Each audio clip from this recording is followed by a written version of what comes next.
So what happens next? Yeah, Nikunj. So, it was just that the markets were taking a bit of a risk off, pre the Fed event, but no one anticipated this kind of a 1,000 point correction for the Dow and, almost 300, 350 points downtick for the GIFT Nifty.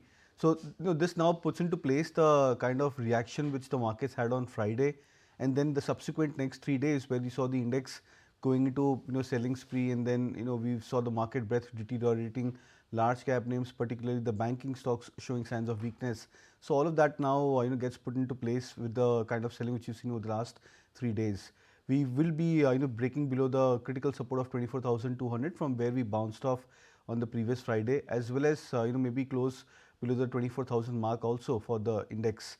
So that could indicate that we could now be looking at a fresh wave of selling pressure which could come back into the indices. And I think the more important part is not just the levels being broken, but I think it's the risk on sentiment which was there for the market still just about last week, mid of last week, that gets converted to complete risk off, especially after such kind of a last 3 to 4 days of consistent market sell-off. So I think that could also put off lot many short-term traders and try to initiate fresh trades, even though the markets would probably come back into some sort of oversold territory. So I would believe that we could now be into more of a drift on the downside if we sustain below this 24,000 mark.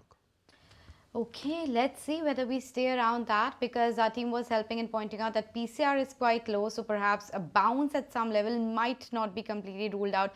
But is that a likely scenario at all that we should play with, Nooresh? Bounce maybe in the second half of the day?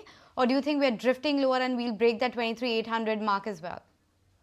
So the way we've seen a correction happen in US markets, also the way we've not seen any follow-up move after last Friday's uptick, tells you that the drift continues. So 23,800, maybe that is the price point, which is where you have the 200-day moving average, also the last gap area. We could see some bit of holding up over 23,800 mark. And the last low is 23,200. So that you want to be buying closer to that low if you want to take a risk reward trade. So for now, let the drift happen, or we buy it on the way up on the reversal. For now, just a time to wait and watch.